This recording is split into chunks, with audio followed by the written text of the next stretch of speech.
ቀንን እንደመጠበቅ ለዚህ በጣም ትልቅ ምሳሌ የሚሆነው ዮሴፍ ነው። እኔ በጣም በቃ የምወደው ቅዱስ ኦሪት ዘፍጥረት ምዕራፍ 37 ጀምሮ ያሉትን እንዲያነቡት በጣም መክረው።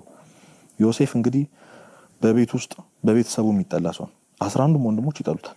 እንግዲህ ዝም ብለህ አስበው ቤት ውስጥ መጠላት መገልመጥና ይሄ ፌክ እኮ ሳቅ ምናምን ቢኖር ጥሩ ነው፣ ግን ግልጽ የሆነ ጥላቻ እንደማይወዱት ያሳዩታል። ቢገሉት ደስ እንደሚላቸው እሱም ያውቃል። ግን ከሁሉ ነገር በላይ እኔ በጣም ካልም ሆኖ ይኖር ነበር በዚህ ውስጥ አይረበሽም ዮሴፍና ለምን እንደሆነ ታውቃለህ? መጽሐፍ ቅዱስ ያዕቆብ አባቱም ከልጆቹ ሁሉ አብልጦ ዮሴፍን ይወደው ነበር ይላል።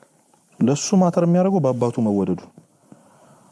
አንተ እናትህ ከወደደች እናትህ ደስ ካለች ሌላ ሰው ቢጠላ አይደል የሆነ በጣም በህይወታችሁ ቫልዩ የምትሰጡት ሰው በእናንተ ደስ ካሉ ሌላ ሰው ቢከፋው ለእናንተ ችግር የለም። ሌላ ሰው ይጠላችሁና ያለፈበት ፓዝ በገዛ ወንድሞቹ ተሸጠ አይደል? በ20 ብር እኮ የተሸጠው። ሊገሉት ተስማምተው ነው አንድ ወንድም ያተረፉ ጉድጓድ ውስጥ ነው። እሱን ጨለማ ጉድጓድ ውስጥ ነው እነሱ በጋርደው ሲሳሳቁ ሳቃቸው ይሰማው ነበር። ሲበሉ ሲጠጡ ርቦት ጭራሽ አንስቶ ሸጡት ለግብጽያን። ሄደ በሰው ቤት ባሪያ ሆነ። ለረጅም ጊዜ ሲገረፍ ኖር። ከሱ ደግሞ ትንሽ እግዚአብሔር ከፍ አደረገውና የገንዘብ መሪ አደረገው በአንድ ቤት ውስጥ በጲጥፋራ ቤት ውስጥ ማለት። እሱንም ኖር የጨረስኩ ሳይል በሚስቱ በጌታው ሚስት ተፈትኖ በውሸት ተከሶ እስር ቤት ገባ። ዮሴፍ እነዚህን ሁሉ ነገር ከእግዚአብሔር ጋር አልፏል። አንድ ቦታ ሲያማርር አታዩም? አንድ ቦታ ለምን ሲል ምን አረኩ እኔ ይሄ የሚገባው ለወንድሞቼ ነበር አላለ። በቀልን አላሰበ ዮሴፍ። በዚህ መሃል ደግሞ የተማረው ሌሰን ነበርና ሁለት ሰዎች እስረኞች አብረው ታስረው ነበር የፈርዖን ሰዎችና ህልም አለሙ። ህልም የመፍታት ጸጋ ስለነበረው አንተን ፈርዖን ይፈታሃል፣ ወደ ነበረው ስልጣን ይመልሳል፣ አንተን ግን ይገላል አለውና ያን ይፈታሃል ያለውን ሰውዬ እባክህ ከእስር ቤት ስትወጣ እንዳትረሳኝ አለው። ይሄን ያለው ዮሴፍ ነው። ያን ሁሉ ያሳለፈውን እግዚአብሔር ረስቶ ለመጀመሪያ ጊዜ በሰው ታምኖ ሰው እንዳትረሳኝ አለው። እግዚአብሔር ሰው እንዴት እንደሚረሳ ላሳይ ብሎ 2 ዓመት ረሳው እስር ቤት ውስጥ። ብዙ ነገር በጣም ብዙ ቦታ ዮሴፍ በሰዎች ሁሉ ፊት ሞገስን እግዚአብሔር ሰጥቶ ይላል። እስር ቤት ሲገባ ሞገስ ነበረው። ከኋላ መጥቶ የምግብ ስልጣን የተሰጠው ለሱ ነበር። ከባሪያዎቹ ሁሉ ተመርጦ የጌታው ቤት ማገልገል የተሰጠው ለሱ ነበር። በሰው ሲታመን ሞገሱ ጠፋ።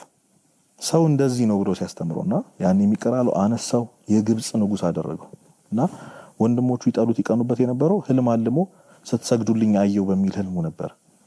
ግን ርቧቸው ከብዙ ዓመት በኋላ መጡ፣ ሰገዱለት። እነሱ እንደሆነ አየና አለቀሰ፣ ተረበሸ። ይቀራላቸው ምንም እንዳልተቀየማቸው በጣም እኔ ይደንቀኛል። ለነሱ ያለቅሳል። ናፍቆት ነበረ። ጮሆ ድምጹ እስኪሰማ ድረስ አልቅሷል ዮሴፍ እና ጭራሽ ተከራከረላቸው። በጣም ሼም ያዛቸው፣ አንገታቸውን ደፉ። እሱ እንደሆነ ሲያውቁ በቃ ሊገለን ነው፣ ጠብቆ ሊገለን ነው አይደል? መቼም አንተ በምንም በሌለ ሰዓት ብዙ ያደረጉን ሰዎች ትልቅ ስልጣን ኖሮ ሲታገኝ ምንድነው የምታደርገው? እግዚአብሔርም የሚወዱ ይመስላል።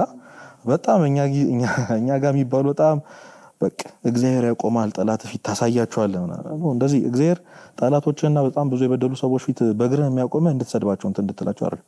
እግዚአብሔር ያሳየህ ምሕረት እንድታሳይ ነው። እሱ ግን ጭራሽ ለራሳቸው ለውስጣቸው ተከራከርላችሁ። የሸጣችሁኝ እናንተ አይደላችሁም፣ እግዚአብሔር ለዚህ ቀን አስቦኝ ነው፣ ለበጎ አድርጎልኝ ነው፣ እናንተውን ብላችሁ የእናንተ ጥፋት አይደለም ብሎ ራሳቸውን ከመውቀስ ሁሉ ያድኗቸዋል። እንኳን ሊወቅሳቸው አንተ የሆነ ጊልትነስ ይሰማሃል የበደልከው ሰው ፊት ለፊት ሲቆም ከሱ የጥፋተኝነት ስሜት ያሶ ሳይደነ ደግሞ አስበው። ዮሴፍ ለብዙ ወጣቶች ምሳሌ። አሁን የምታሳልፈው ነገር መጨረሻው መቼ እንደሆነ ምን እንደሆነ አይታወቅም። ግዴታ ፓዙ ተመሳሳይ መሆን የለበትም። የሆነኛ እያማረ እንዴት ነው የምፈልገው? ዮሴፍ አካሄድ እኮ አያምርም። በጣም የተመታ አካሄድ እኮ ዮሴፍ። ሰው እንዴት ለባርነት የተሸጠበት ቦታ ላይ ንጉስ በየትኛውም በኩል ብትዘዋወር ንጉስ አትሆንም የተሸጠበት ቦታ ላይ። እግዚአብሔር ግን ይችላል። የቀን ሰራተኛ ሆነ የገባበት ህንጻ ላይ ባለቤት ልትሆን ትችላለህ። ዋይናት እግዚአብሔር ይችላል። ግን እንደ ዮሴፍ ታምነህ ትቀጥላለህ። በዚህ ስራ በማጣት ውስጥ፣ ራስን በማወዳደር ውስጥ፣ አሁን በምታሳልፉት ዲፕሬሽን ውስጥ፣ በዚህ ራስን በመጥላት ውስጥ እንደ ዮሴፍ ታምነህ ለእግዚአብሔር ከዛ እነዛ የጠሉ የወደቁ ሰዎች ፊት ላይ ደግሞ ቆመ የእግዚአብሔርን ቸርነት የመስበክ አቅሙ ካለ ዮሴፍ በጣም ትልቅ ምሳሌ ነውና እነዚህ ሁለቱ ነገሮች